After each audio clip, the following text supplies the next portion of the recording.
tentu ini satu hal yang sangat baik ketika saudara mencoba masuk ke dalam suatu institusi yang tentu negara harus memberikan satu perhatian kepada polisi ini sendiri. Yang ketiga, kami tahu bahwa tidak mudah masuk ke dalam satu jajaran untuk mendapatkan keterbukaan. Jadi kami yakin suatu keahlian tersendiri untuk masuk dalam satu jajaran yang sangat sensitif dan mereka mau memberikan informasi yang begitu sangat baik dan terbuka, sehingga dihasilkanlah disertasi ini menghasilkan berbagai macam saran. Jadi apresiasi tentu kami berikan kepada apa yang sudah saudara lakukan, dan tentu saya ingin memanfaatkan apa yang saudara lakukan dalam konteks tadi saudara di awal juga menyebut tentang undang-undang kesehatan jiwa. Apa kira-kira dengan turunan yang tadi saudara katakan tentang kesejahteraan psikologi yang dihubungkan memang dalam konteks ini adalah respondennya adalah kepolisian, tapi bicara undang-undang kesehatan jiwa tentu adalah kita bicara masyarakat Indonesia secara umum. Nah, kira-kira dari hasil temuan ini, jika merujuk kepada definisi undang-undang kesehatan jiwa yang tadi saudara kutip, apa yang memang bisa saudara berikan untuk negara ini dari hasil yang saudara dapatkan di dalam institusi lembaga di kepolisian ini? Silakan. Baik, terima kasih Dr. Fidiansa Mursyid Ahmad, SPKJ MPH. Saya akan mencoba menjawab, Dok. Jadi untuk kesehatan jiwa, bagaimana kontribusinya terhadap kesejahteraan psikologis, mungkin seperti itu ya. Seperti yang tercantum dalam Undang-Undang Kesehatan Jiwa yang tadi saya sampaikan, nomor 185 dan pasal 1 tahun 2014, yaitu suatu kondisi di mana seorang individu dapat berkembang secara fisik, mental, spiritual, sosial, sehingga individu tersebut menyadari kemampuan diri sendiri dapat mengatasi kontribusi terhadap komunitasnya, seperti itu. Jadi saling berkontribusi dan saling melengkapi kalau menurut saya, karena sama-sama mengedepankan kesehatan mental yang ditandai suatu kebahagiaan, tujuan hidup yang jelas, serta perkembangan pribadi yang baik dan terlepas dari gangguan jiwa. Itu yang penting. Justru dan diperkuat oleh teorinya Burke tahun 2005 juga mengatakan yang sama, bahwa seseorang yang mengalami atau mendapatkan satu kondisi psikologis yang baik atau kesejahteraan psikologi yang baik juga akan mampu berinteraksi dengan lingkungannya dan mampu memberikan kontribusi yang positif terhadap lingkungannya. Seperti itu, Prof. Dok. Baik, terima kasih. Masih ada waktu Tuhan untuk saya. Baik, terima kasih. Satu lagi yang ingin juga saya kembangkan dari apa yang sudah saudara lakukan dari semua temuan, baik itu dari variabel kesejahteraan psikologi, kemudian coping stress, variabel stress, dan sebagainya. Tentu hal yang paling mendasar di dalam sebuah upaya merubah dan melakukan perbaikan pada orang lain adalah kepada diri kita sendiri. Nah, kira-kira dari apa yang saudara juga lakukan, tentu penghayatan dan bagaimana kesejahteraan psikologis ini saudara ingin kembangkan dalam satu institusi, adakah memang juga sesuatu yang saudara juga telah lakukan di dalam penerapan praktis bagi diri, untuk keluarga, dan tentu nanti untuk masyarakat secara keseluruhan? Nah, kira-kira apa karya nyata yang juga akan saudara juga nanti sudah rencanakan dari temuan disertasi ini, mengingat ini memang tadi sangat terkait dengan apa yang diharapkan dari undang-undang kesehatan jiwa tadi, agar setiap individu berkembang dan akhirnya produktif, memberi manfaat, meliputi aspek fisik, mental, spiritual, dan sosial. Nah, bagaimana saudara melihat ini dalam penerapan praktis untuk diri saudara, keluarga, dan tentu nanti kita berharap ini bisa juga berimbas kepada masyarakat secara keseluruhan. Apa kira-kira langkah berikutnya akan saudara lakukan? Terima kasih. Baik, Dr. Fidiansa Mursyid Ahmad, SPKJ MPH. Luar biasa, Prof. Dok. Pertanyaannya yang betul-betul langsung menohok terhadap diri saya. Namun pas sekali pertanyaan tersebut, dan hari ini kalau boleh saya sampaikan, saya mengeluarkan buku yang terkait pertanyaan Dr. Vidi, yaitu yang berhubungan, yang berjudul dengan As a Widow, di mana buku tersebut isinya mengisahkan perjalanan hidup sebagai seorang single parent yang ditinggal mati suaminya, dan bagaimana membesarkan ketiga anaknya seorang diri, cara berpikir positif, pengambilan keputusan yang pada saat genting, fokus dan konsisten untuk mempertahankan hidupnya. Lalu saya juga mengeluarkan jurnal akademik internasional, Dok, yang saya buat dengan judul The Rule of Single Parent. Nah, di sini maksud saya jelaskan di sini bagaimana implikasi terhadap diri saya, begitu ya, ya Dok ya. Jadi seperti yang saya sampaikan tadi, di buku ini adalah buku yang memang benar-benar mengisahkan diri saya, terutama khususnya saya, dan untuk para single parent atau perempuan-perempuan yang ada di Indonesia khususnya, ataupun yang bisa mengaplikasikan bagaimana seorang itu bergigih dalam mempertahankan suatu prinsip gitu ya, di dalam Rule of Single Parent di akademik internasional yang sudah dipublish.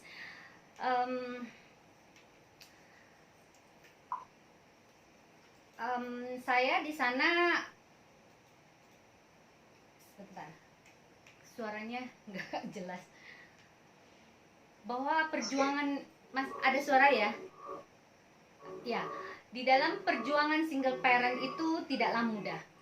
Bagaimana dia harus berperan ganda dalam mengatasi kemelut hidupnya, berperan menjadi suami sebagai tulang punggung sekaligus menjadi ibu rumah tangga, mengasuh dan membesarkan anak-anaknya. Biasanya orang lain hanya melihat sekedar di luar saja, menghujat, meremehkan, dan stigma janda itu sangat negatif. Jadi yang berprestasi pun sebetulnya sebagai seorang yang single parent itu banyak sekali. Contohnya saya pendidikan saya utamakan hingga S3, sekaligus memberikan contoh untuk anak-anak saya yang sekarang sudah menjadi dokter, arsitek, dan si bungsu juga calon dokter. Semoga mungkin melalui buku saya ini diharapkan agar merubah stigma negatif terhadap terhadap single parent tersebut, menjadi motivasi buat kita semua, khususnya untuk para single mother yang dapat menghargai proses tersebut. Ini kaitannya dengan kepolisian yang tadi. Jadi polisi itu kan tidak semua laki-laki, ada juga perempuan, yaitu polwan.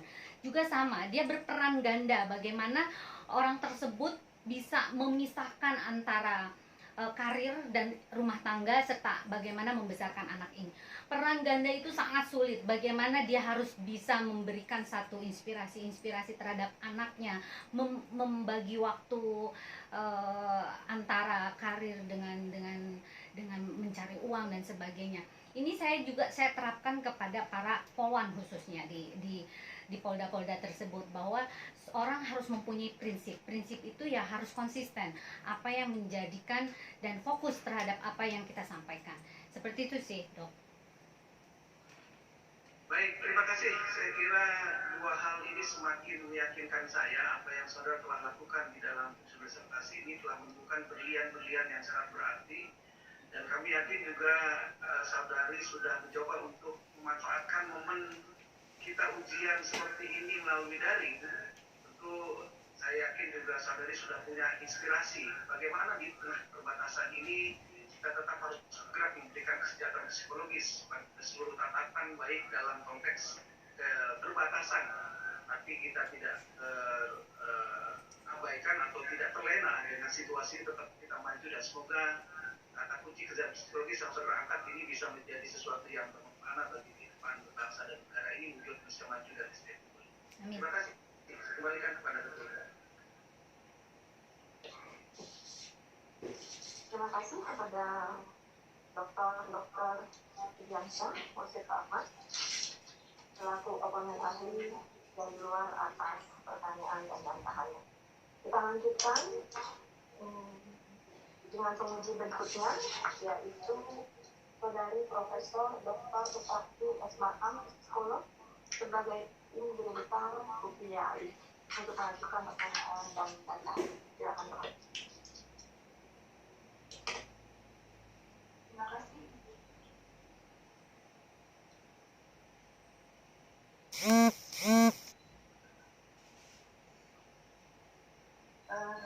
Vanessa, syukurlah saudara sudah sampai setelah menunggu begitu lama, akhirnya berhasil menjalani ujian pendidikan. Pendidikan tentang polisi memang sangat penting karena polisi itu sekarang menjadi sorotan. Dan topik yang Anda tulis sangat penting untuk diaplikasikan. Nah, saudara di awal menceritakan bahwa harusnya polisi itu mengikuti Tribrata. Harusnya dia berlaku seperti itu.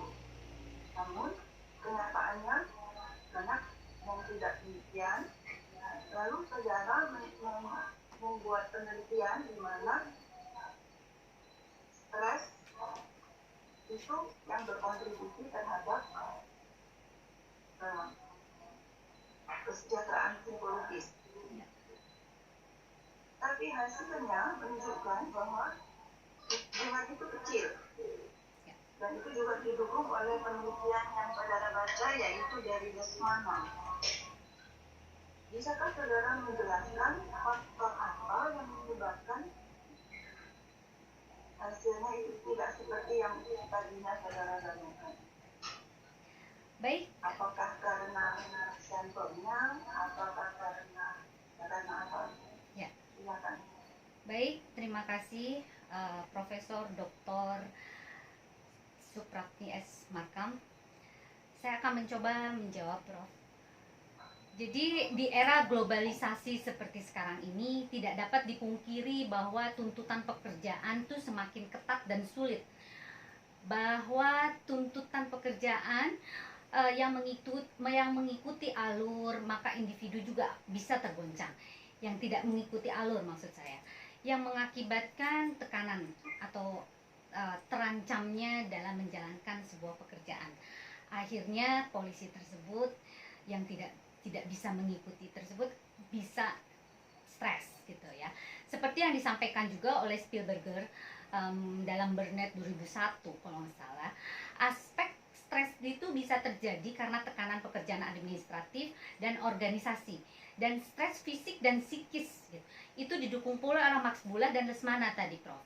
Dan Yunus 2011 mengatakan juga hal yang sama, bahwa stres tekanan kerja yang tinggi maka kurang signifikan dalam mendapatkan kesejahteraan psikologis, melainkan harus melalui coping stress sebagai mediatornya. Itu juga diperkuat oleh Goi 2012, Prof. Jadi overload peran, ketidakcukupan peran atau faktor organisasi dalam menyebabkan kesehatan emosional, maksudnya emosional yang buruk. Oleh karena itu variabel-variabel tersebut ada hubungannya, namun kurang signifikan, Prof. Jadi kurang signifikannya ada indikasi pada saat pengisian kuesioner itu adanya kurang kejujuran gitu, dan barangkali dia menjaga image atau takut terkena sanksi oleh atasannya, Prof. Jadi di situ dibagus-bagusin, Prof. Dibagus-bagusin pada saat pengisian kuesionernya di situ. Dan yang kami gunakan di sini adalah teknik survei atau kuesionernya adalah dari Polystress survei. Jadi karena kurangnya kesejahteraan psikologis yang mengakibatkan stres tersebut dapat melakukan satu di luar batas kenormalan, Prof. Jadi sebuah contoh di sini kasus yang baru saja terjadi, sudah divonis bahwa ada polisi aktif yang menyiram air keras kepada Novel Baswedan. Itu salah satu contohnya saja.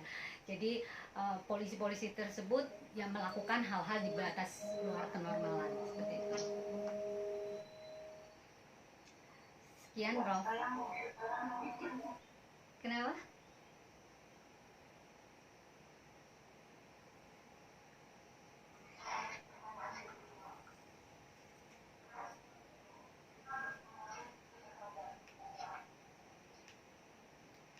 Maaf, Prof, nggak dengar.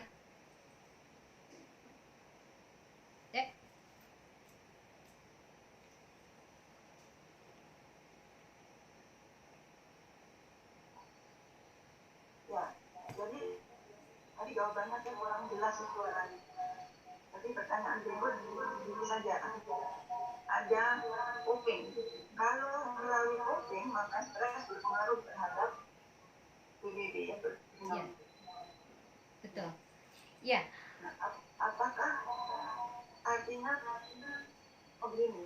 Menurut Anda, menurut pengamatan Anda yang sudah mengetahui kehidupan polisi, bagaimana copingnya polisi itu? Apakah mereka itu jenis-jenis ada jenis-jenis coping ya? Harusnya bagaimana? Lalu kenyataannya bagaimana? ya. Yang saya tahu di lapangan saat itu saya melakukan kurang lebih sekitar 5 bulan. Coping polisi itu karena banyak sekali yang mempengaruhi untuk yang di level bawah, yang di level barada itu pendidikan yang saya lihat itu kurang SMA ya, jadi berbeda dengan apa yang polisi di tingkat level menengah ke atas gitu. Nah, di sini agak sulit untuk melakukan coping karena ketidaktahuan dan keterbatasan pengetahuan, menurut saya seperti itu. Jadi sebagai aplikasi yang saya sebutkan tadi ya, Prof. Jadi maksudnya polisi tersebut hanya melihat dan mengaca kepada diri sendiri, dia tidak melihat apa yang akan terjadi nantinya gitu. Jadi coping ini sangat mempengaruhi apabila orang tersebut juga berpengaruh kepada level-level pendidikan. Dan polisi yang kurang melakukan satu coping tersebut apabila tingkat stresnya tinggi, seperti itu. Nah, apabila tingkat stres tinggi, maka otomatis kesejahteraan psikologis tidak bisa. Nah, apabila polisi stres ini tidak bisa melakukan atau tidak mendapatkan kesejahteraan psikologi, maka bagaimana yang tadi pertanyaan, bagaimana untuk copingnya? Apabila stresnya terlalu tinggi, yang terlalu disebutkan oleh Goy itu 2012, juga akan berpengaruh kepada pengambilan copingnya, seperti itu. Jadi pengambilan keputusannya pun tidak maksimal, seperti itu, Prof. Jadi memang harus bagaimana meredam dulu, meredam secara artinya menurunkan tingkat stresnya, baru bisa melakukan satu coping untuk mendapatkan satu kesejahteraan psikologis, seperti itu, Prof. Iya. Terima kasih. Ya. Terima kasih. Terima kasih Prof. Suprapti selaku tim guru besar UPIAI atas pertanyaan dan tantangannya. Kita lanjutkan dengan penguji berikutnya, yaitu Bapak tadi Dr. Anastasia Sri Mariani, psikolog, untuk mengajukan pertanyaan dan tantangan. Terima kasih pimpinan sidang yang terhormat. Pertama-tama, pemimpin saya ucapkan selamat bahwa yang dinanti hari ini adalah saatnya Anda untuk mengikuti ujian terbuka. Saya menanyakan kemudian hasil penemuan penelitian Anda itu kan ada saran yang Anda berikan. Saran yang Anda berikan ada saran fakta, dan saran teoritis. Saran praktis jika Anda sudah berikan itu sesuai dengan hasil evaluasi Anda, apakah itu bisa dilakukan atau tidak? Kemudian saran teoritis, Anda mengatakan bahwa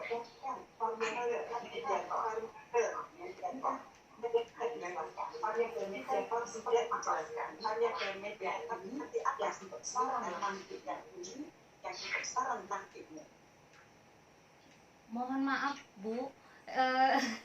Suaranya double gitu, saya kurang mendengar. Kurang jelas dan menggema. Iya. Iya, iya. Iya. Iya, Bro. Iya, Dok. Halo. Ya, bisa. Coba, berarti diulang lagi atau sudah bisa? Oke, mengenai saran praktis gitu ya. Baik, saya akan coba menjawab. Terima kasih Dr. Anastasia Anastasia Sri Mariatmi, MPSI Psikolog. Mengenai yang tadi saran, apakah bisa dilakukan terhadap kesejahteraan psikologis seperti itu. Barangkali saya di sini melakukan saran mengenai, saya bagi dua antara teoritis dan praktis. Kalau teoritis itu bagaimana melibatkan atau memberikan variabel-variabel secara teoretik itu menjadi satu kesatuan yang komprehensif untuk mencapai satu kesejahteraan psikologis seperti itu. Namun saran praktisnya di sini sangat penting. Pentingnya karena apa? Di sini kesejahteraan psikologis bagi polisi itu sendiri itu 99% harus mendapatkan kesejahteraan psikologis, karena kalau tidak ini tingkat stresnya akan tinggi sekali gitu. Jadi bagaimana mengatakan itu semua? Ya, lalu di sini banyak sekali hal-hal yang disampaikan pada saat konseling dengan saya, Dok. Polisi itu dalam tanda kutip kesejahteraan untuk penerima salary itu rendah gitu. Nah, ini pun juga menjadi bahan apa ya, pemicu stres untuk polisi itu sendiri gitu. Jadi selain tadi yang saya sampaikan juga bahwa polisi kurang mampu untuk melakukan satu coping, juga salah satunya tingkat pendidikan dan sebagainya. Jadi di sini bagaimana seorang psikolog, peran psikolog ini meningkatkan kualitas orang-orang polisi untuk secara praktisnya itu, untuk yang berkepribadian tertutup, bagaimana sering konsultasi kepada ahlinya secara rutin. Bisa jelas? Tingkat kualitas hidupnya juga, Prof, Dok, harus ditingkatkan kembali gitu. Banyaknya pelatihan, lalu seminar-seminar yang sifatnya itu mengundang atau menambah pengalaman ilmu atau menambah ilmu pendidikan seperti itu, ilmu pengetahuan dan sebagainya. Itu sih kalau saya lihat di lapangan kendalanya, dan menurut saya saran terbaik bagi kami sebagai seorang psikolog melalui atau mendapat kasus-kasus yang memang bervariatif masalahnya di lapangan seperti itu.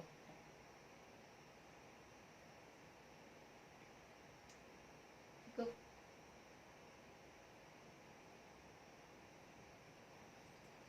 Anda mengatakan pada saat penelitian kita memberikan konseling, mendapatkan juga menemukan ada polisi yang bermasalah. Teknik konseling apa yang Anda lakukan pada saat penelitian ini untuk memberikan konseling pada polisi yang bermasalah? Satu lagi sekalian ya. Nah, secara psikologis atau berdasarkan ke kajian psikologi, nah di sini kan ada dan juga menemukan tadi katanya ada polisi itu yang melanggar peraturan. Kira-kira sanksi apakah yang tepat untuk secara psikologisnya ini yang diberikan kepada polisi yang melanggar peraturan ditemukan dalam penelitian ini? Baik.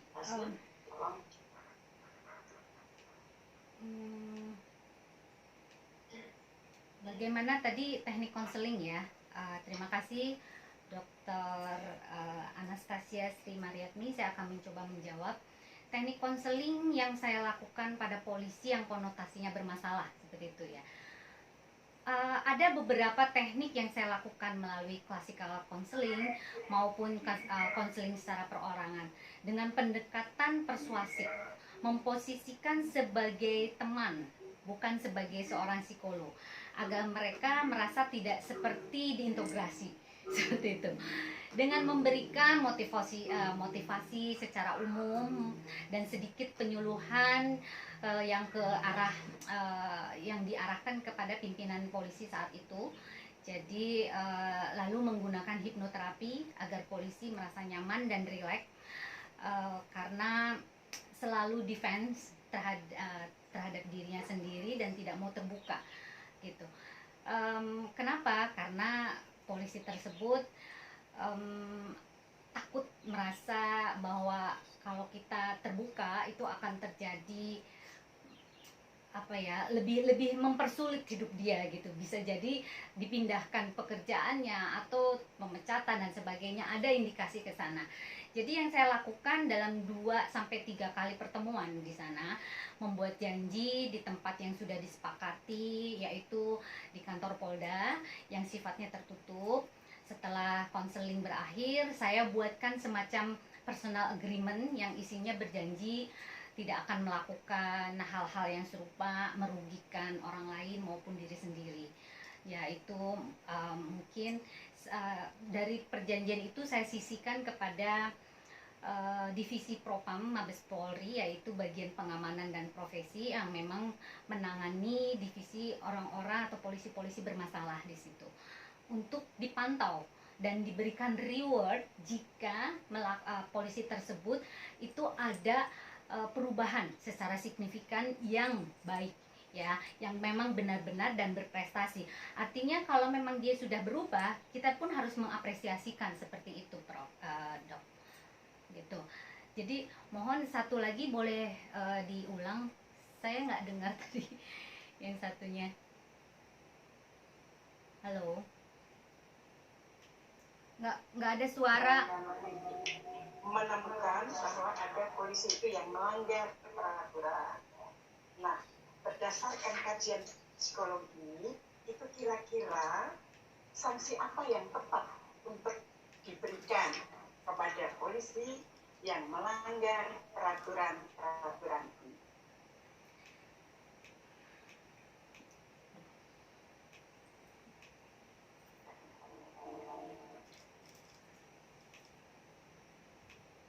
Halo,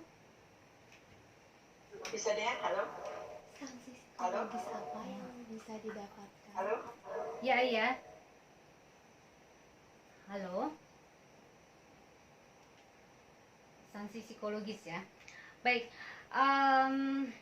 jadi harus istilahnya sanksi hukum, sanksi psikologis, sanksi hukum dan administratif itu yang jelas. Karena sanksi itu tetap harus ada pendampingan, secara oleh psikiater maupun psikolog, karena pada saat itu banyak sekali terjadi istilahnya mempengaruhi. Halo,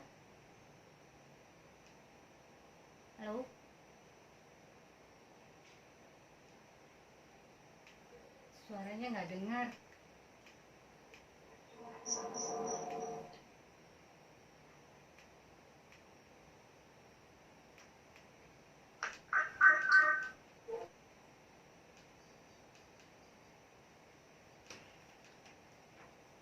Suaranya jelas nggak ada jelas. Mohon izin, Bu Rita. Iya. Mohon izin kalau misal ada headset, bisa dipakai headset supaya suaranya bisa terdengar. Ini udah jelas. Jelas ya? Ya, udah jelas. Ya. Mungkin Ibu Rita suaranya bisa agak keras karena masuk kita kurang keras. Ya.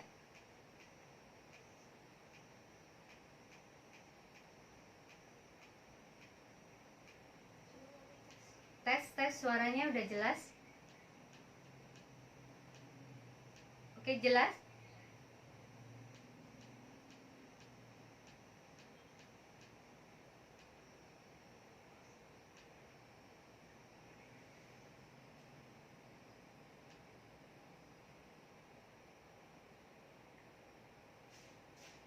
Nggak ada suara.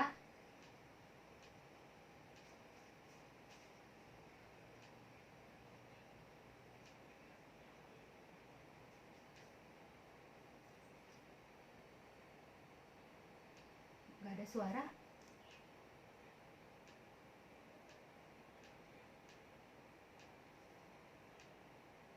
Halo? Coba Koneksinya ya. Tes. Coba lagi, Ibu. Tidak terdengar sama sekali. Tidak terdengar suaranya. Hilang Ibu. Tes 1 2 3 1 2 3 4 5. Halo. Ya, halo. Coba dilanjutkan Ibu, coba. Halo. Ya. Sudah dengar?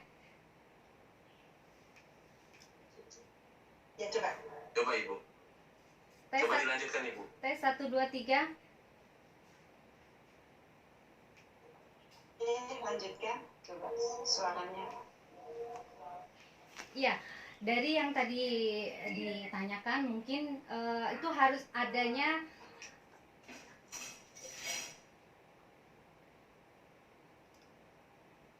mati lagi. Harus adanya sanksi administrasi dan sanksi hukum yang didampingi oleh psikolog atau psikiater. Karena di sini terjadi apabila polisi itu melakukan satu kejahatan, itu bisa saja itu bukan karena kemauan dia, karena di dalam proses di lapangan itu bisa saja terjadi polisi tersebut mempertahankan diri atau memang sengaja melakukan itu. Nah, di sini yang yang terjadi kebanyakan dia disamaratakan. Mana yang dia melakukan kejahatan benar-benar melakukan kejahatan dengan di-create yang benar, artinya direncanakan, atau memang dia hanya memang mempertahankan diri. Nah, itu kita harus bedakan. Nah, oleh karena itu peran psikolog dan psikiater di sini sangat penting sekali, Bu. Gitu. Sangat penting dan di sini harus ada pendampingan pada saat integrasi maupun jangan disamaratakan bahwa semua polisi salah dan melakukan pemecatan atau pemindahan secara administratif ke daerah yang terpencil yang sifatnya non-job seperti itu. Nah, di sini itu menurut saya kurang adil gitu, bahwa dengan kondisi situasi polisi itu terancam jiwanya, kalau dia tidak mempertahankan diri, ya juga istilahnya ya nggak betul juga kalau dia harus menyerahkan diri dengan kondisi di lapangan, ya seperti itu intinya ya. Jadi harus ada pemisahan antara melakukan penembakan lah contohnya gitu ya, penembakan yang secara tidak sengaja untuk dia mempertahankan diri atau memang sengaja menembak. Nah, itu contoh yang harus kita bedakan. Menurut saya itu sanksinya itu harus seperti apa. Nah, itu harus dibedakan seperti itu. Jadi untuk pemindahan itu boleh-boleh aja, pemindahan kerja dengan lingkungan yang non-job begitu boleh-boleh aja, asal sudah tahu bahwa kesalahan itu memang betul-betul tidak disengaja atau disengaja. Karena kalau dengan pendampingan psikolog atau psikiater kan kita tahu bahwa polisi tersebut mengalami gangguan jiwa atau tidak, seperti itu sih. Makasih.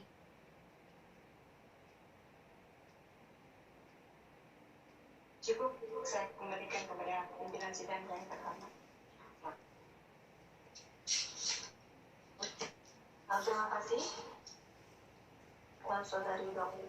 Anastasia Sri Margani atas pertanyaan dan bantahannya. Terakhir adalah dari saya sendiri selaku ketua penguji ingin mungkin memberikan masukan ya, kemudian rekomendasi, juga mungkin sedikit ada hal-hal yang mungkin minta dijelaskan ya. Yang pertama, Saudari Lita, saya mungkin di antara teman-teman yang lain di sini penguji mungkin yang pertama kali melihat disertasi saudara. Jadi tidak ada komunikasi gitu ya, tidak ada percakapan sebelumnya, sehingga mungkin fair juga kalau saya menyampaikan beberapa masukan sebagai orang yang pertama yang melihat, yang belum pernah ada percakapan antara kita gitu ya. Mungkin bisa melihat hal-hal yang sedikit missing gitu ya, atau hal-hal yang positif dan yang kekurangan dari sini. Nah, yang pertama saya mencatat bahwa memang disertasi saudari ini bersih gitu ya, kalau saya katakan ini clean ya, artinya untuk sebuah disertasi saya mengalami beberapa kali sidang pengujian bahwa in term of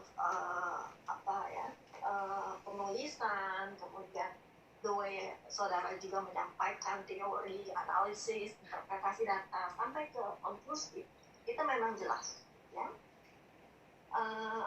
Dan relasinya juga jelas. Jadi itu kelebihannya yang saya lihat, gitu ya. Nah, namun demikian saya juga menemukan, gitu ya, ada di sini mungkin ada gap, gitu ya, ada missing points yang saya sebagai orang yang pertama kali melihat disertasi ini, begitu melihat daftar isi, gitu ya, kemudian di sini teori sangat dalam, gitu ya, sangat clear. Saudari juga membahasnya dengan luas dan dalam, gitu ya, dan sangat dimengerti sekali.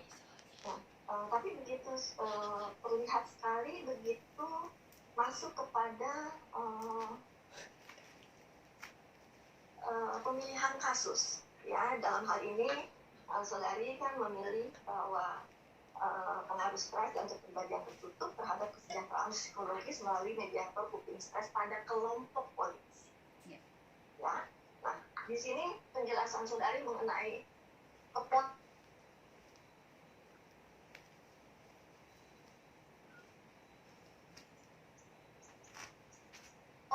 kalau kita buat disertasi itu akan lebih baik kalau kita menganggap orang itu tidak pernah tahu apa itu kelompok kepolisian, ya. Misalnya apalagi yang dia misalnya levelnya bagaimana, kemudian problem identifikasinya seperti apa yang ada di sana, ya.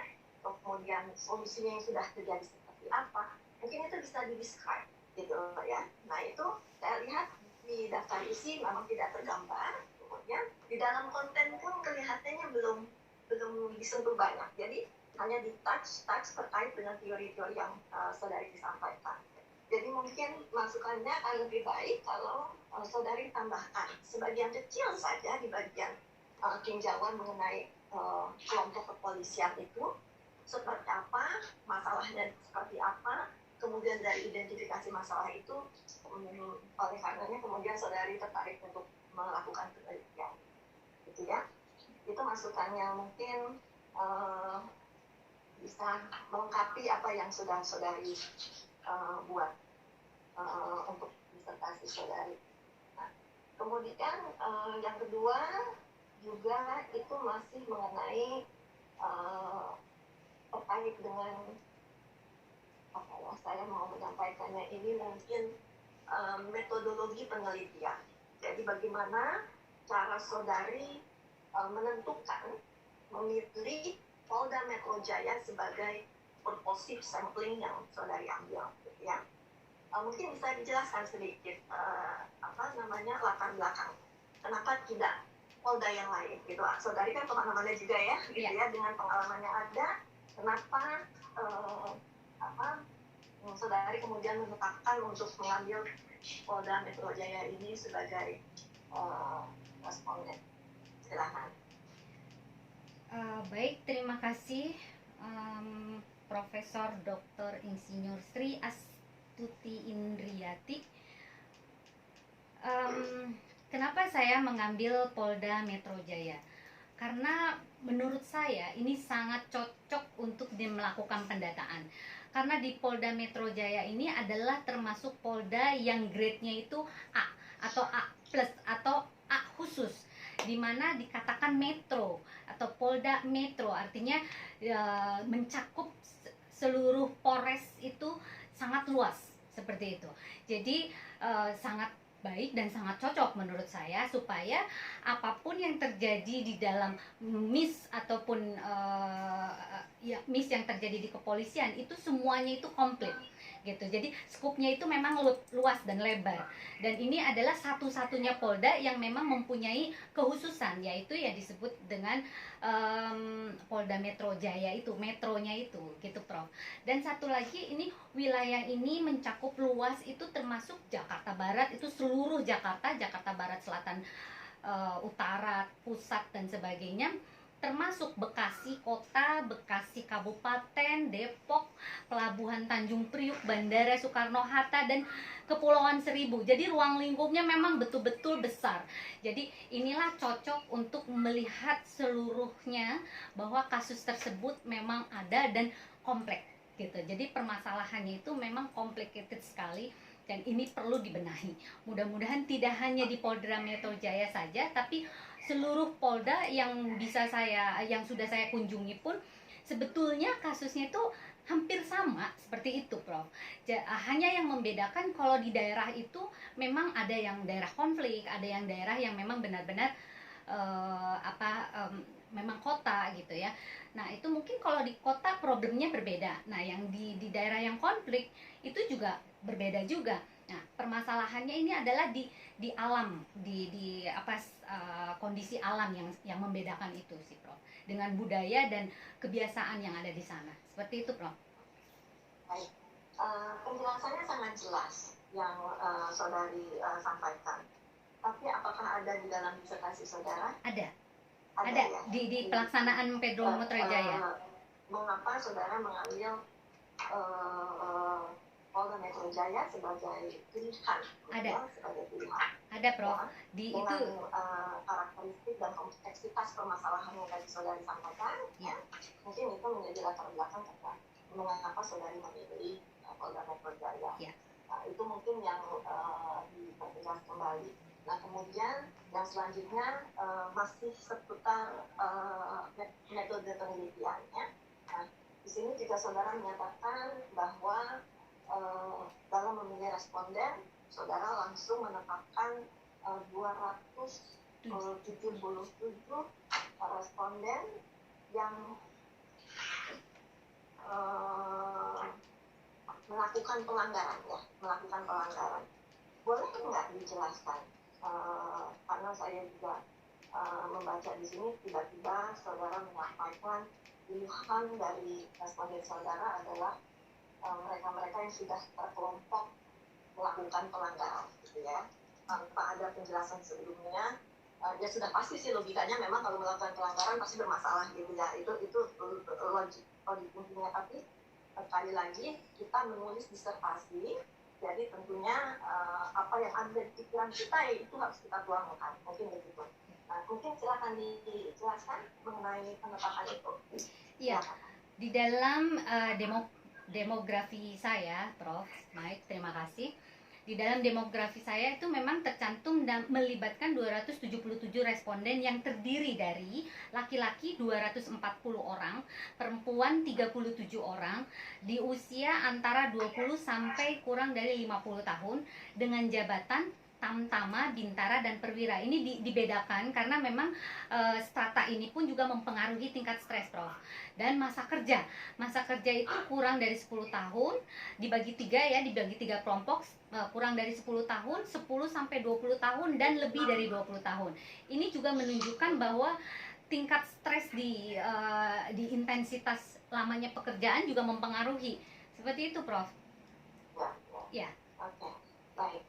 Yang terakhir dari saya terkait dengan hasil penelitian saudari, yaitu hipotesis satu saja yang saya mau garis bawahi adalah mengenai variabel, sini catatan saudari, dari variabel kesejahteraan psikologis, aspek penguasaan lingkungan memberikan kontribusi yang lebih tinggi dibandingkan aspek pertumbuhan pribadi, betul ya? Ya, betul. Dalam kaitannya dengan hasil penelitian saudara ini, apakah saudara melihat ya, korelasinya dengan data demografi yang saudara ambil, ya, dari responden dengan demografi yang saudara ambil? Apakah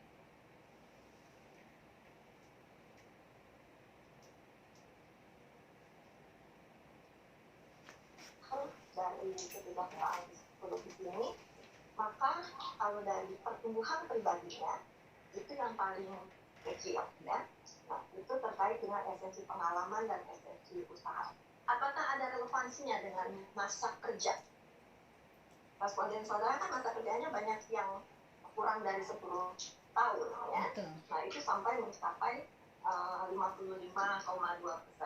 Ya. Apakah menurut saudara, menurut saya tentunya ini berhubungan langsung Ya. ya dengan demografi, responden demografik yang saudara ambil, maka hasilnya menyatakan demikian. Ya. Menurut saudara bagaimana? Ya, terima kasih Prof. Indri. Saya akan mencoba menjawab.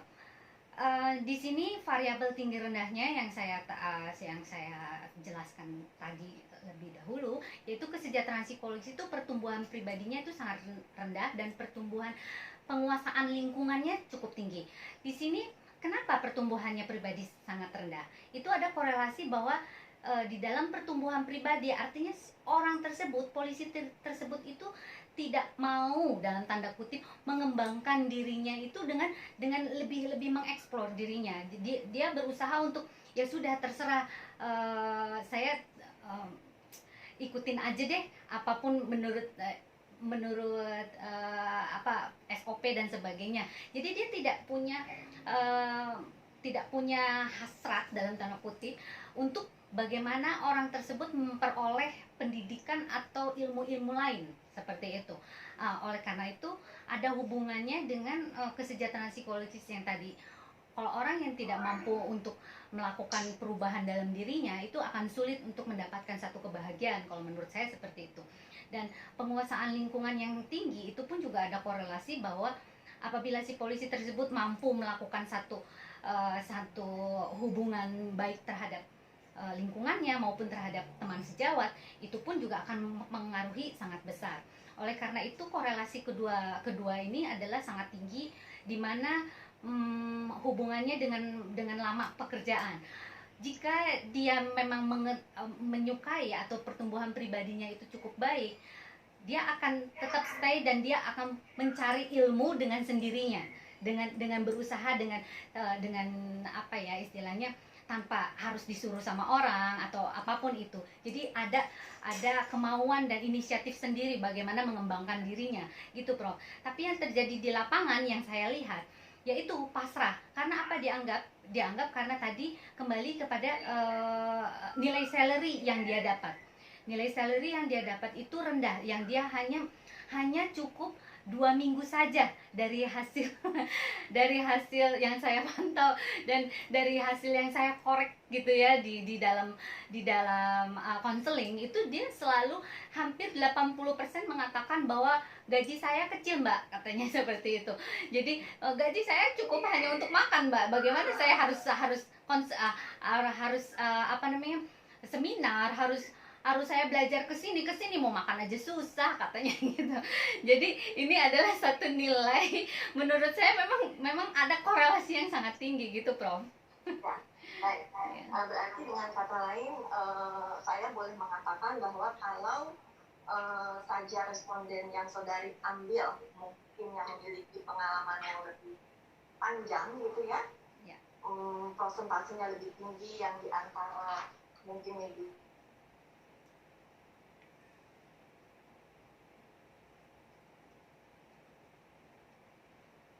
ya, teman saudara akan bergerak juga gitu loh.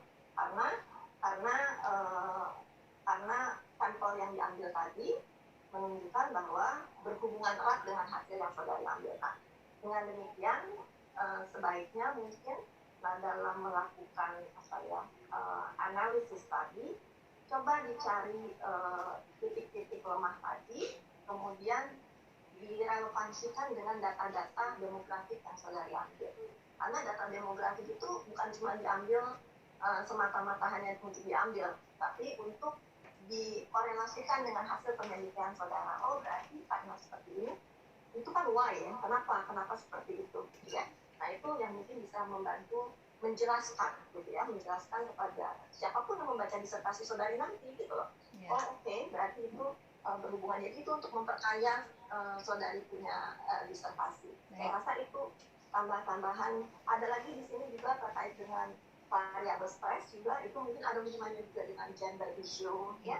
Karena saudari kan mengambil memang sampelnya kan memang banyak laki-laki ya. Laki-laki. Dan di situ indikator terkait fisik dan lain sebagainya memang tidak ada gitu loh, atau bukan tidak ada, sangat minimal, karena memang yang banyak laki-laki yang ditanya gitu loh. Jadi aspek itu tidak keluar juga. Jadi hal-hal yang terkait dengan demografik itu banyak hubungannya dengan hasil penelitian yang saudara ambil untuk memperkaya analisis saudara.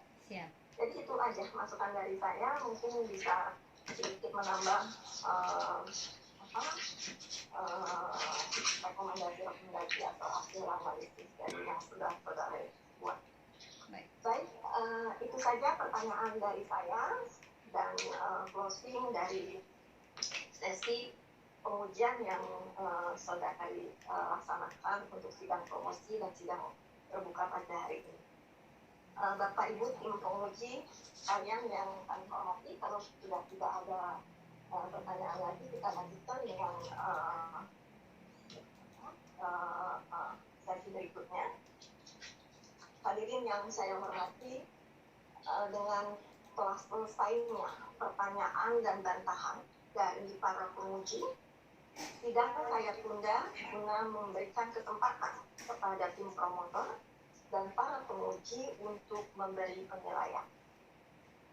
Kami persilakan tim penguji untuk memberikan penilaian, dan saudari Promovenda dipersilakan untuk istirahat.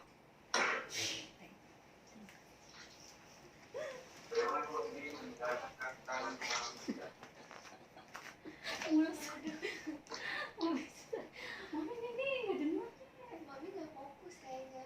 Mami ini selalu gitu-gitu kepala gitu. Soalnya itu kedengeran jelas banget loh. Jelas banget. Enggak ini. Tadi berhenti juga. Tapi itu jelas banget karena aku dengerin. Aku tahu semua pertanyaannya. Mami ya kan? Mami takut berhenti.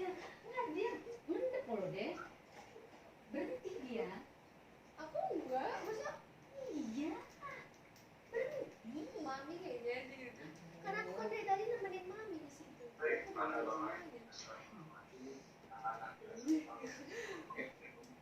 Berhenti deh. Pinter tuh yang Dia lah profesor. Tapi bagus.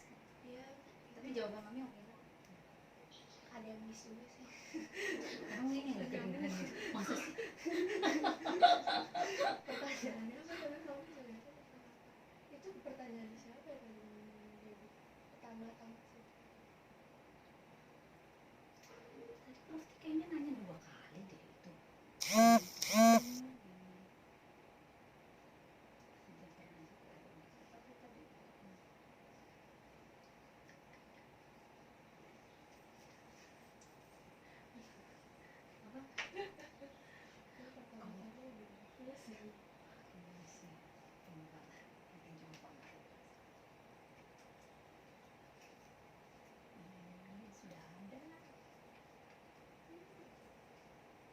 pertanyaan.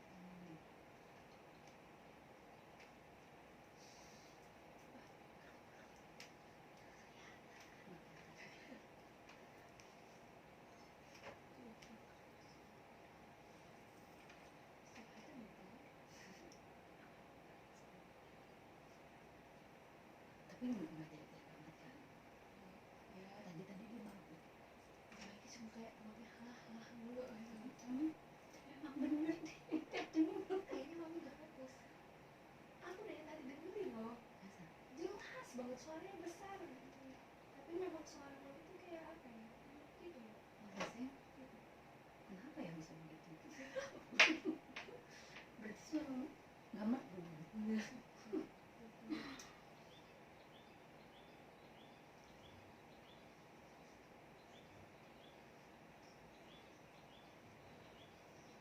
Mami kok asli begini gimana dong? Ini tuh harus ditempel nih Kak deh.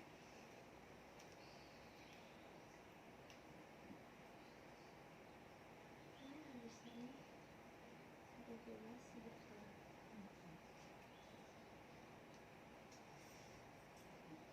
Pinter banget tuh dia.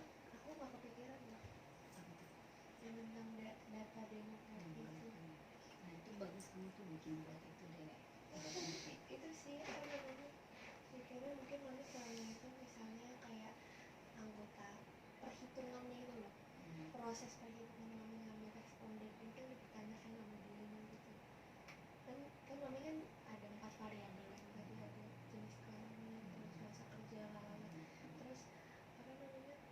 mungkin ada pertanyaan itu sebenarnya di Polda itu tuh ada berapa gitu loh, kayak jumlah jumlah seluruhnya itu berapa dan kena perhitungan mami tuh kenapa 277 kayak dia persis nanyanya begitu. iya kenapa persis 277 yang mami ambil gitu loh dari sekian banyak Dari 2000 dari 1500 itu sebetulnya. nah iya Iya. itu harusnya tadi mami Oh, iya. jelasin tentang itu apa namanya jumlahnya itu Iya, iya. berapa terus perhitungannya tuh kenapa segitu kenapa mami Tapi ngambil katanya segitu nggak usah. Jadi anggap aja bahwa itu semua kamu ini ngikutin promotor ya. Gitu. Promotor yang bilang nggak usah nanti ditanya mana ininya hasil ininya. nah itu dia dia nanya kan Repot lagi gitu. Padahal kan itu dari 1500 diolah yang ada yang valid dan tidak valid gitu loh. Ada yang memang benar-benar jawabnya jujur dan tidak, tapi dari 277 aja jawabannya nggak jujur gitu loh. Udah. Ya, itu yang tadi bilang. nah itu yang kita tanyakan juga Ya harusnya ya dari seluruh yang saya ini kan tuh sekitar mami tuh proses pengolahan datanya yang Hmm. ditanya itu soalnya kan itu kan angkanya persis ya 277 gitu kan kecuali mami kuesioner ngebagiin kuesioner ya memang gue sih oh kuesioner iyalah. terus kayak yang valid-valid kan itu apa? Jadi ada yang nggak diisi, ada yang diisinya asal-asalan, ada yang Ya iya harusnya mami nyari itu dari Kasih tahu. 1500 itu ditampung yang benar-benar valid itu 277. nah Itu iya kuesioner itu pakai silver itu. nah mami harusnya ngasih tahu kayak begitu kita ditanya terus tadi yang itu yang mana korelasinya yang gender issue Keren ya, mau pintu baru profesor. kelihatan juga Dan itu cantik banget loh. iya kelihatan sih dari situ juga Nanti mama ngomongnya di situ. Terima kasih pada Prof. Indri. Saya hanya kita belum pernah melihat secara langsung, gitu. Tapi saya sudah sering banyak mendengar bahwa Prof adalah profesor yang cantik. Gitu. Biarin aja. mami jangan nyanjung gitu nanti yang lainnya pengen disanjung Kan ada juga itu nanti. Bahkan ada yang ini apa namanya yang modis itu profesor modis gitu loh. siapa profesor Yang modis, yang ada yang energik, ada yang ini gitu loh, kan beda-bedain. Ya semua harus diuji.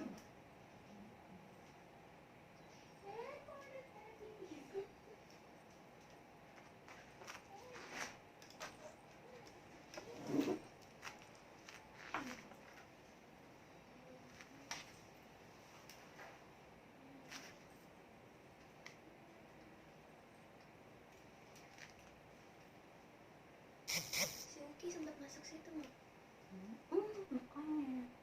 Ini mama belum ditulis nih.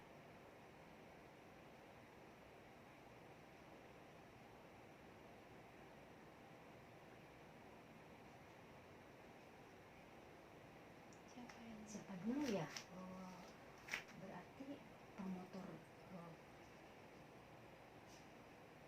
baru ini terakhir nih. siapa yang Adalah Diansa. ini siapa namanya Nah di sini deh, tolong deh tulis ini. ketikku lama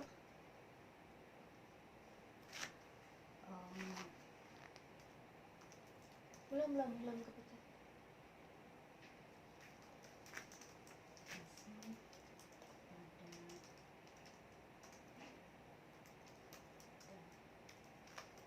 Masih ada itu Prof Indri kan ini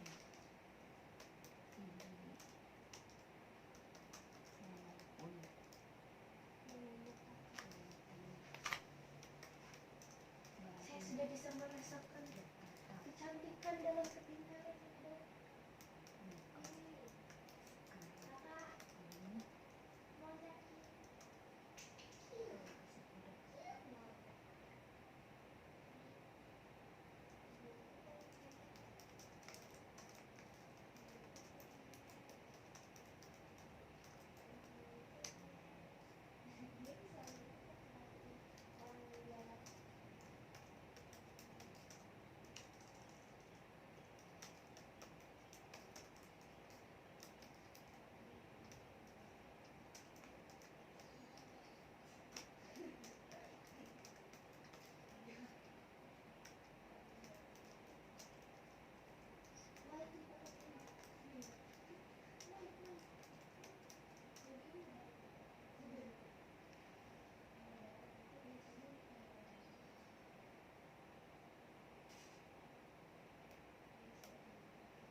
Dek, tolong cek, Dek. Apaan? Ini nih, kok nggak ada suaranya? Udah itu kah?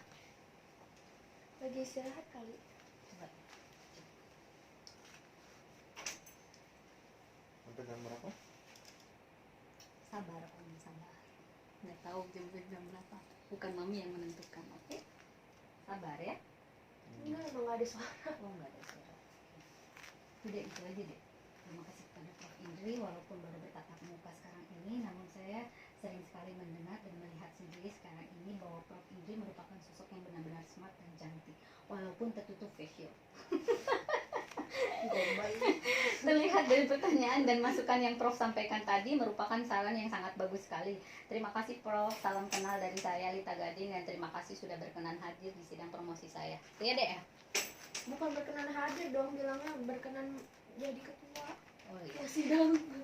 Berkenan jadi ketua ya. Dia bukan sekedar hadir. Kok salah ini deh? Waduh. Bawah ya, bawah. Mami suka panik kalau kayak gini. Loh, kok bukan sayang? Banyak ya. Banyak dong.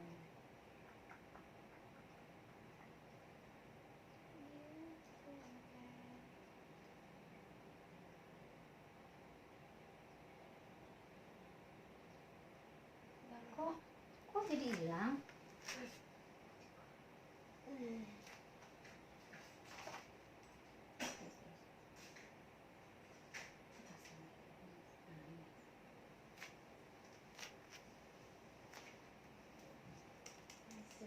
Berkenan menjadi ketua sidang ya?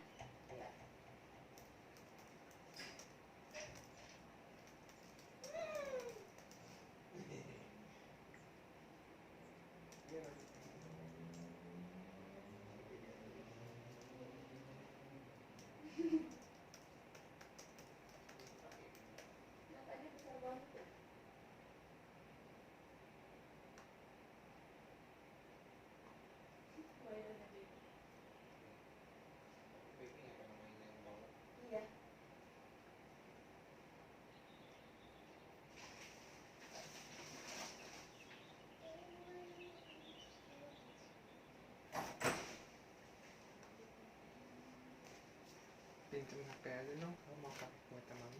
Ini tunggu, lagi rekam. Kuota mami? Iya, lagi direkam ini loh. Hei, Oh pakai ini? kan udah dibilangin tadi dari beli.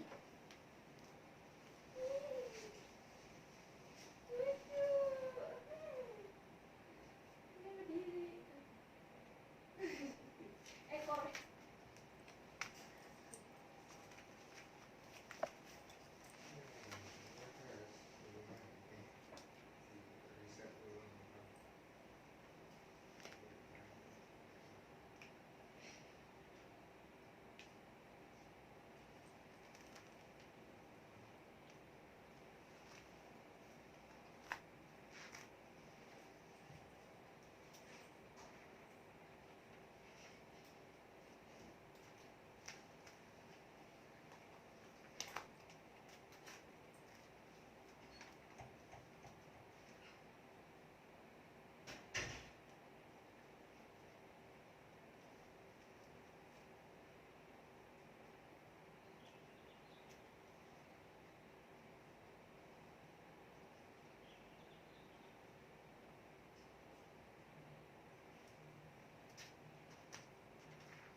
Tuh orang telepon Mami melulu siapa sih deh?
Ya, Dek.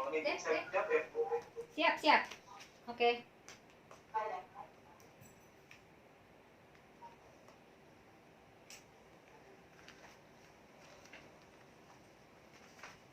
Sudah masuk belum?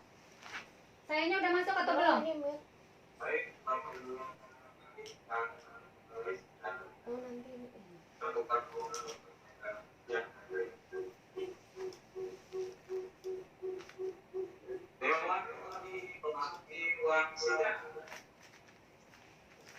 Dosen nggak sih?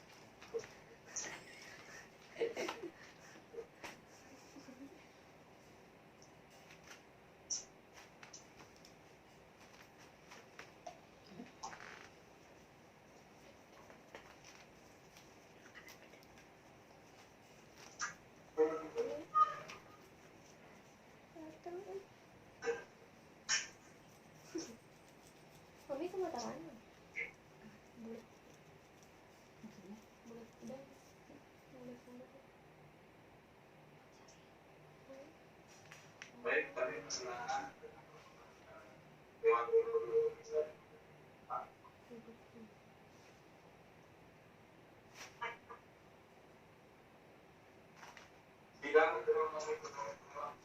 Psikolog, kalau dari cerita Fakultas Universitas Persada Indonesia dibuka oleh luas tidak.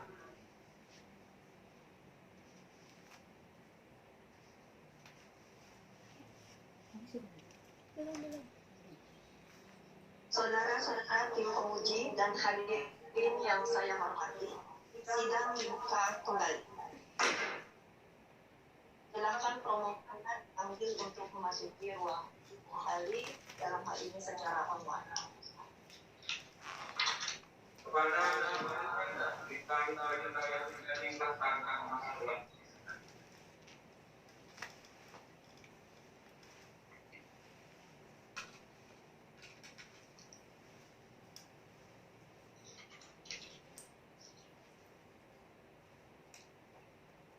Saudari Promoprenda,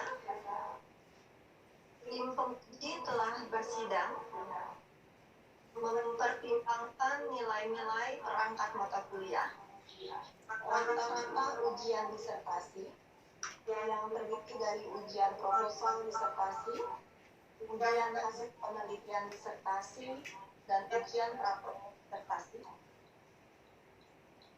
serta ujian promosi pada hari ini.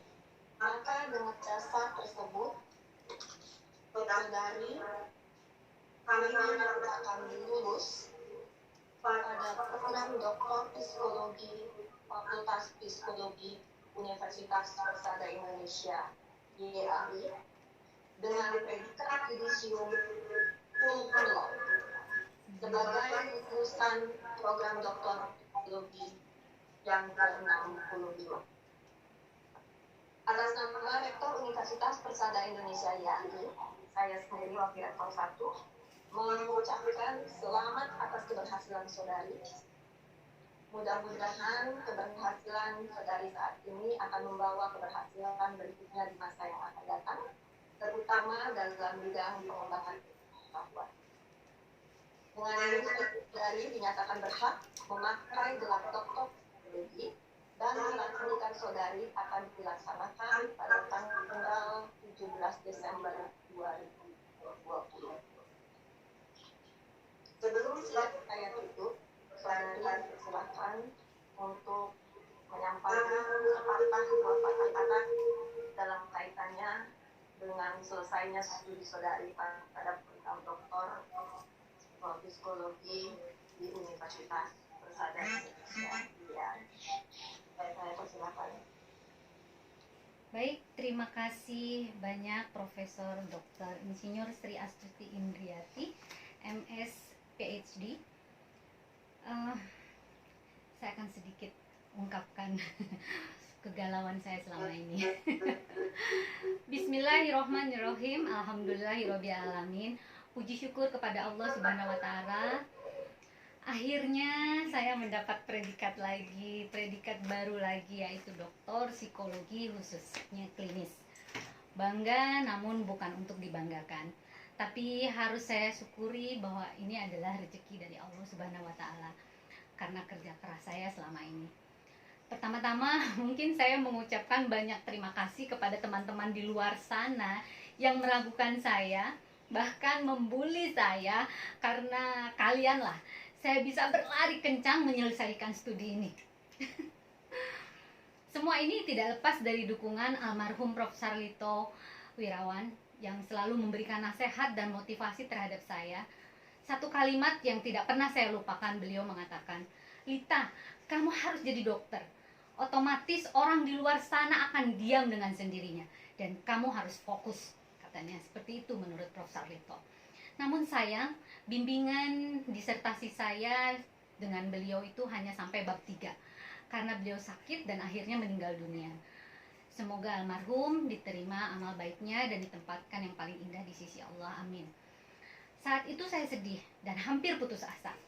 Tidak mau lagi melanjutkan penelitian, namun saya teringat kembali pesan terakhir dari beliau. Apapun yang terjadi, saya harus selesai dan lulus. Namun kali ini anak-anak saya lah yang menjadi motivasi utama. Halo? Bisa kedengar gak? Namun kali ini anak-anak saya yang menjadi motivasi utama, yang bisa membanggakan, semoga menjadi contoh yang baik untuk mereka di kemudian hari. Namun pencapaian cita-cita dan jenjang pendidikan yang tinggi.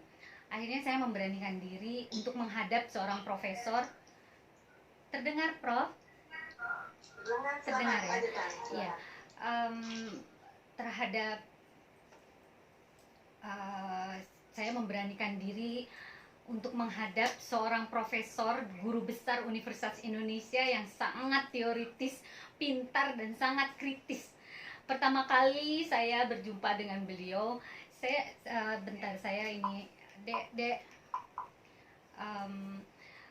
berjumpa dengan beliau itu saya deg-degan dan takut sekali.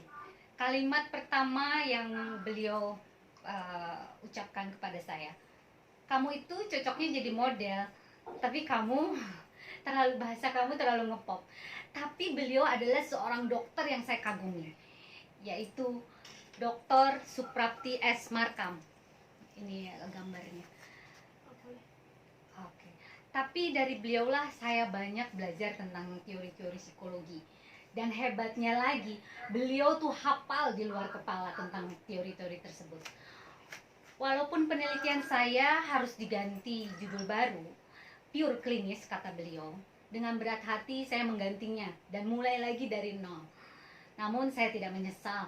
Bahkan saya sangat berterima kasih yang sebesar-besarnya kepada Prof. Suprapti Markam. Tanpa beliau saya tidak akan meneliti, mengkaji, mengobservasi, menghipnoterapi, bahkan mengkonseling sebuah institusi besar yang sangat ketat dan yang tertutup, yaitu Kepolisian Republik Indonesia, dengan subjek penelitian saya adalah polisi. Ya, semua ada hikmahnya sih. 7 bulan lamanya kami menunggu SK penunjukan beliau sebagai promotor. Namun sayangnya beliau tidak bisa melanjutkan untuk bimbingan mahasiswa khususnya S3 karena usia beliau yang tidak memungkinkan lagi. Bukan begitu, Prof. Prati? Terima kasih Prof. Prati atas semua kritik dan bimbingannya selama ini, dan saya akan terus belajar menjadi seorang Lita Gading yang bisa bicara secara akademisi dan tidak ngepop lagi. Dan Semoga Prof selalu diberikan satu kebahagiaan dan kesehatan. 3 bulan lamanya saya menunggu SK pengangkatan promotor baru. Namun kali ini Tuhan benar-benar sayang sama saya. Dan akhirnya saya diberikan seorang ibu peri yang baik hati, yang sangat mengerti akan kegalauan mahasiswanya terutama terhadap saya. Beliau seorang profesor yang sangat modis, cantik, dan dengan ketelitiannya hingga titik koma pun beliau mengkoreksinya dengan sangat luar biasa. Keren banget, Prof. Saya bersyukur di balik lika-liku perjalanan penelitian saya ini, Allah memberikan kebahagiaan, kenyamanan, dan penuh rasa percaya diri. Di bawah pantauan promotor saya yang saya sangat kagumi, beliau adalah Profesor Dr. Tri Ratnamurti MM Psikolog. Aduh Prof, terima kasih sudah membimbing saya menjadi teman curhat saya yang baik sekali. I love you Prof. Kepada Dr. Rira Sofitriana MSc Psikolog selaku co-promotor saya yang selalu berpenampilan energik dan bersemangat dalam membimbing disertasi saya selama ini. Walaupun sulit ditemui karena kesibukannya yang begitu padat dan intensitas kami sangat sedikit sekali bertemu dengan beliau, tapi tetap mencapai target apa yang kita bicarakan dalam hal bimbingan. Jadi saya ucapkan sekali lagi terima kasih Bu Rila, semoga terus menularkan energi positifnya kepada kami semua. Nah sekarang kepada Dr. Fidiansa Mursyid SPKJ MPH, juga tak kalah penting bagi saya untuk perjalanan karir. Seorang yang sering muncul di televisi sebagai narasumber kesehatan mental, beliau juga adalah seorang psikiater yang ngetop. Saya merasa tersanjung, merasa terhormat dengan kesibukan beliau yang begitu padat sebagai Direktur Pemecahan dan Pencegahan dan Pengendalian Masalah Kesehatan Jiwa dan Nafsa ya Dok ya, di Kementerian Kesehatan, berkenan untuk menjadi oponen luar. Beliau selalu memberikan informasi terkini dalam pencapaian kelengkapan penelitian saya. Seorang yang berdedikasi tinggi sekaligus mantan dosen saya saat saya S1. Berselang tahun kemudian kami dipertemukan kembali di sidang promosi ini. Semoga bukan suatu kebetulan, namun atas izin Allah kami dapat berkolaborasi kembali. Mudah-mudahan selepas ini ikatan kerjasama dan bisa terjalin lebih erat lagi ya Dok ya. Amin. Sekali lagi saya mengucapkan banyak terima kasih yang sebesar-besarnya Dr. Fidi. Mudah-mudahan diberikan selalu ujangan-ujangan yang sangat berfaedah buat saya. Suatu kejutan bagi saya, seorang dosen yang sangat ramah dan baik di sidang promosi saya sebagai sekretaris penguji. Beliau adalah Dr. Anastasia Sri Mariatmi MPSI Psikolog. Walaupun saya belum pernah mendapatkan pengajaran atau bimbingan secara langsung dari beliau, namun saya sering berinteraksi dan berdiskusi masalah HIMSI karena beliau aktif di Perhimpunan Psikologi Indonesia yang kita cintai ini. Bukan begitu Bu Anas?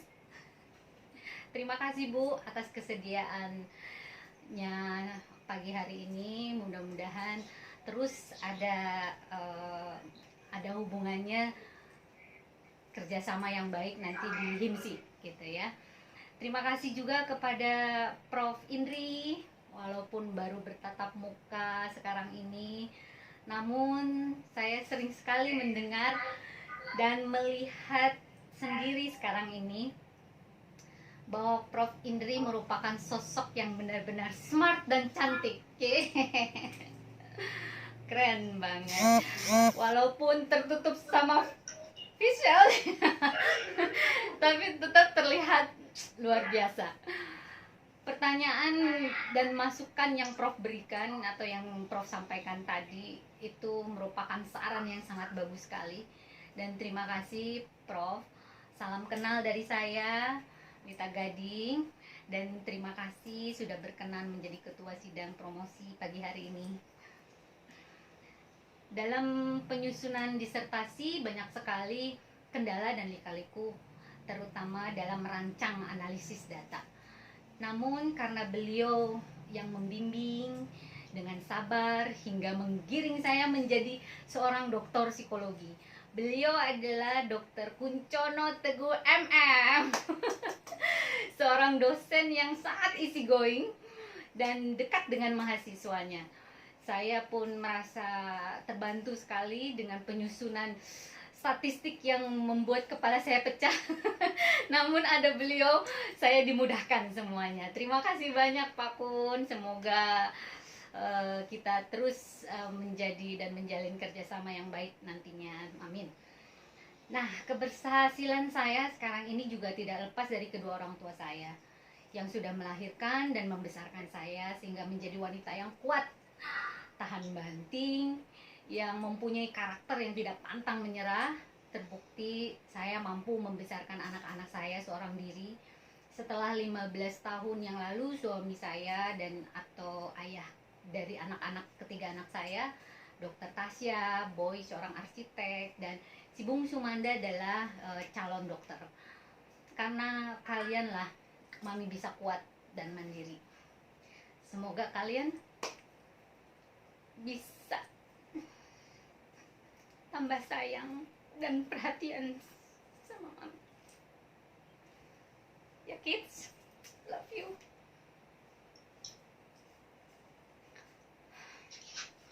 Juga terima kasih yang tak terhingga kepada seseorang yang saya cintai, yang saya kagumi, yang saya kasihi, yang baik hati.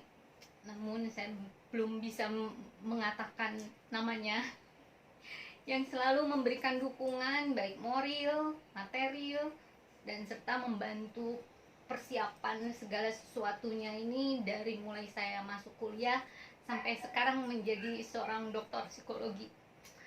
Semoga ada niat baik yang segera direalisasi. Itu harapan saya. Jangan digantung gitu. Baik, terima kasih kepada Bu Anizar, Pak Nyoman, Pak Zainuddin, dan dosen-dosen yang telah mengajar saya selama ini. Semoga diberikan kesehatan dan kebahagiaan.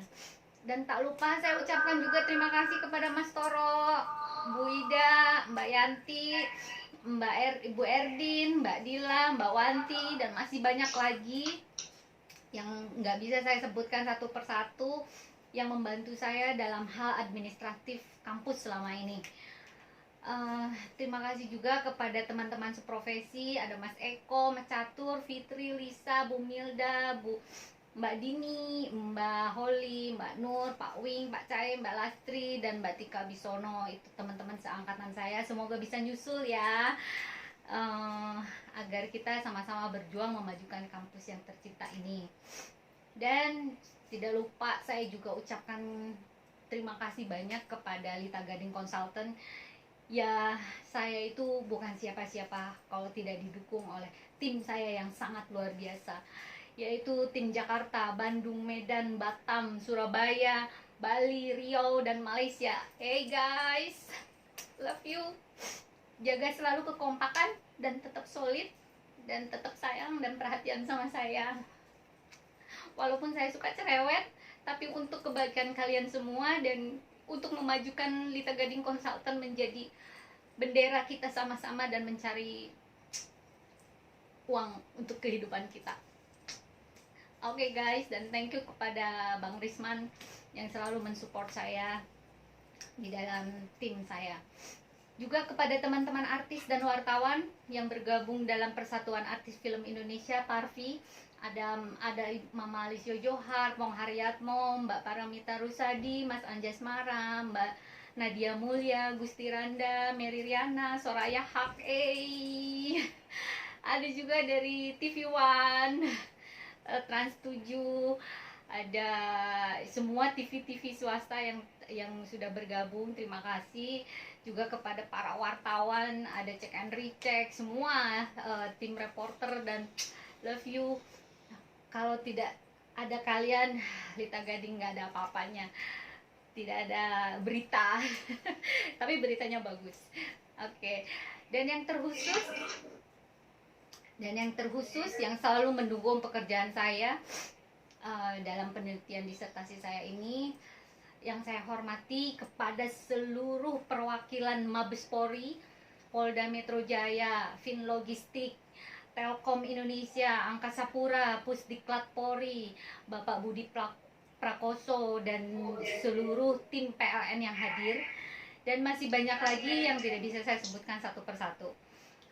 Kepada Bapak Prabowo Subianto, kepada Jenderal Polisi Bapak Tito Karnavian, Irjen Pol Timbul Silain, Maijen TNI Purnawirawan Yahya Satcawirya, dan seluruh tim PLN yang hadir juga, terima kasih atas semua dukungannya. Bapak-bapak di sini adalah orang-orang yang sangat berjasa untuk karir saya. Saya juga terus disupport dalam penelitian ini, didampingi oleh orang-orang yang memang pas dan kompeten di bidangnya, juga membuat saya menjadi lebih percaya diri lagi untuk kedepannya nanti. Dan yang terspesial saya sampaikan juga terima kasih kepada Bapak Michael Kurniawan selaku owner Optik Tunggal yang telah mensponsori penerbitan buku saya, dan beliau adalah seorang yang sangat murah hati sebagai donatur tetap di panti-panti binaan saya selama ini. Semoga akan dilipat gandakan rezekinya oleh Allah Subhanahu wa Ta'ala dan selalu diberikan kesehatan, amin. Dan saya juga mengucapkan banyak terima kasih kepada penulis buku saya, buku yang bagus dan inspiratif dari kisah perjalanan hidup saya pribadi. Mudah-mudahan buku ini membawa inspirasi untuk kita semua, khususnya para single mother, bagaimana memiliki atau punya motivasi hidup dan memperjuangkan hidup ini dengan sungguh-sungguh, tidak hanya angin-anginan. Yang sudah saya terapkan di sini adalah fokus dan konsisten dengan pilihan saya, yaitu tetap saya menjadi single mother dan tetap saya fokus kepada anak-anak, memperjuangkan anak-anak sampai ke titik mereka mampu dan mandiri, seperti itu. Nah, sekian curahan hati saya. Semoga apa yang saya sampaikan, baik suatu kebahagiaan, kebanggaan, sampai kesedihan, bisa menjadi luapan hati yang positif. Dan ilmu yang saya dapatkan bisa bermanfaat untuk semua orang. Mohon maaf apabila ada kehilafan saya yang disengaja maupun tidak selama saya kuliah di kampus tercinta ini. Sekian, terima kasih. Wabillahi taufiq wal hidayah. Assalamualaikum warahmatullahi wabarakatuh.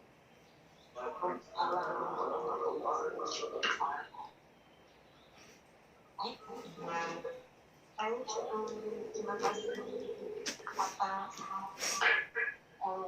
ucapan serta apa itu namanya, curahan hati dari Ibu Lita Gading. Semoga kita semua diberikan kesehatan selalu dan dapat menjalani hari-hari kita dengan bahagia. Amin. Baik, dengan mengucapkan syukur kehadirat Allah Subhanahu wa Ta'ala dan terima kasih yang tidak terhingga kepada seluruh sidang Profesor Doktor Universitas Persada Indonesia YAI, maka sidang terbuka ini dinyatakan selesai dan ditutup.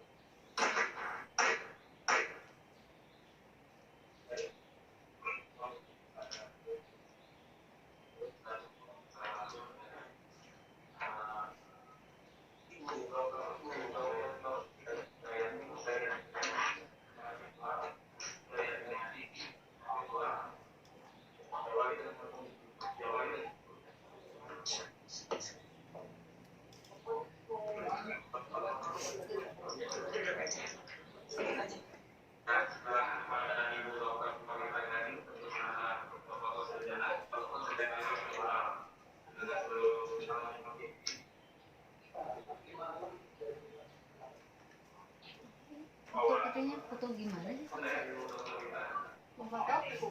fotonya kadang Oh, banyak Oke, banget. baik. Dan saking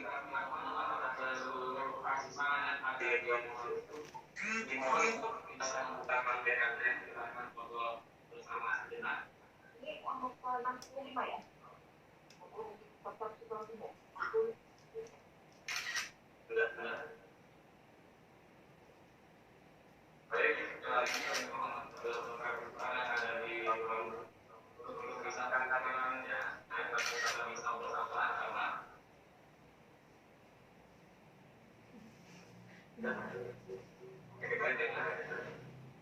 Baik, silakan untuk yang sudah membuka kamera untuk bisa bersama dengan kunci dan untuk kami persilakan. Jadi, satu, dan disertasi semua. Jadi, siapa? Oke, baik. Baiklah, selamat kami ucapkan kepada Dr. Hidayat Hidayat. Semoga ilmu yang diperoleh bermanfaat bagi beliau, keluarga, fakultas, dan teman-teman masyarakat. Akhir kata dari kami,